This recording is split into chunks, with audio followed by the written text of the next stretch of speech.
नमस्कार मित्रांनो, आज आपण कारखेड्यात पाणी पाहण्यासाठी आलो।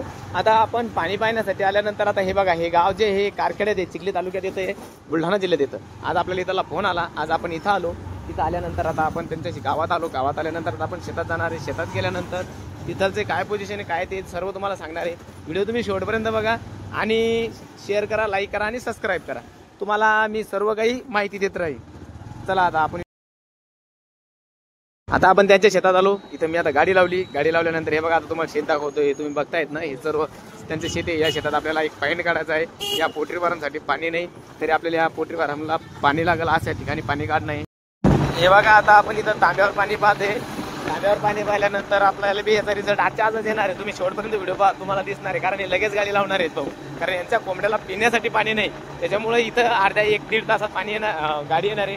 आपण त्याच्यानंतर इथलचं जे निसर्गाचा अभ्यास आहे आपल्याजवळ, निसर्गाच्या अभ्यासानुसार इथं एक तर्क लावला। आपण एक तांब्या आणला यांनी, आपण एक तांब्या हातात घेतला। जसं लोक नारळ हातावर घेतात तसं आपण तांब्या घेतला आणि आता पाणी पाहते मी। हे बघा, आता हे तांब्या जर राहत नाही हातावर, म्हणजे याचा अर्थ ही जी कुटी काढली आपण, ती अगोदर आपण ठोकली, त्याच्यानंतर याच्यावर हातावर तांब्या घेतला। तांब्याचा बी आपण रिझल्ट घेणार। तांब्याच्यात याच्यात पाणी टाकलं आपण एक बॉटलमधलं हे, तर त्याच्यात आपल्याला पाणी लागतं का नाही लागतं याचाही अंदाज येतो। पण जेमतेम आपण अगोदर दुसराही अंदाजाने याचा पाईंट पाहिलेला आहे। त्याच्यानंतर आपण तांब्यावर याचा हे जे आहे ना, स्कॅनिंग करत आहे। पण तांब्या तिथं समजा जेमतेम नारळासारखं राहत नाही, तांब्या बी आपल्याला हालचाल करतो, म्हणजे तांब्याचा रिझल्ट आहे। आता आपल्याला याचा बी लवकरात लवकर रिझल्ट भेटणार आहे। तुम्ही जेमतेम सगळं पहा, कारण तिथलचं जे आसपासचं जे एरिया आहे, त्या एरियाचं मी पाहणी केली। पाहणी केल्यानंतर मला असं वाटलं की इथं पाणी लागतं बा, तर मी तिथं कुटी ठोकली। कुटी ठोकल्यानंतर मग मी तांब्या त्यांच्याजवळ होतात पूजा करण्यासाठी, तर त्या तांब्यात मी पाणी टाकलं आणि मी आज हातात घेऊन फिरतोय। आता हे बघा, तुम्ही बघताय। आता मी त्या कुटीवर गेलो, तर कुटीवर तांब्या पहा आता कसा फिरतो, तर ते पहा। कॅमेरामॅन मी तिथलाच बनवला होता, त्यांनी हे केलं, ते बघा आता चाल हालचाल झाली सुरू। तांब्या त्या कुटीवर राहत नाही, ते बघा खाली कुटी मारलेली गरज आहे। तर त्यांना मी पूजा करायची सांगितली, तर ते पूजा करील ते आता 3च्या पंपाचं।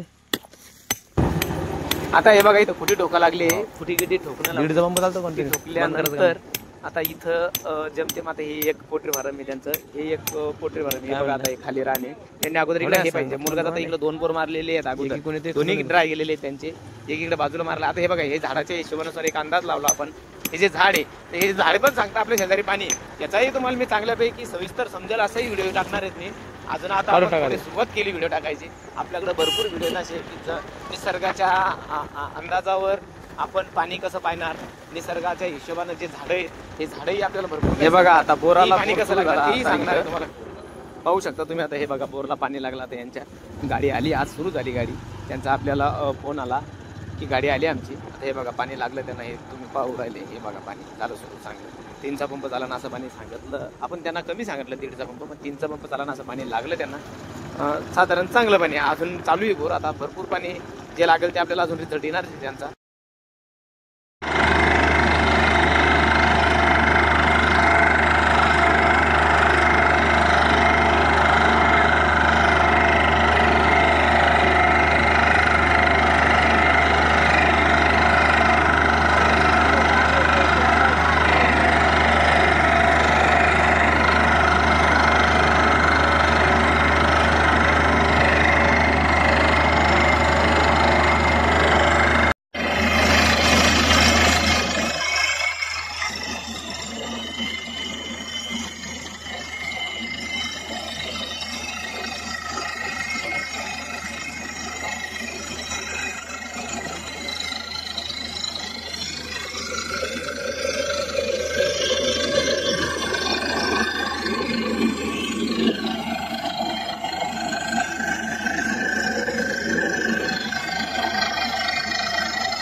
आता पॉइंट तर पुन्हा करूनच गेलेत का नाही आपण? हो, हे पाणी आता हे भेटले पुरणार नाही का? पुरतोय आता नळाचं हे काही हो बा, नळाचं कामच नाही पडत, हे तर टिकलं चांगलं होतं। अडचण तर काही वाटत नाही आता, पक्क्या याच्यात थोडे नरम काहीच नाही त्याच्यात।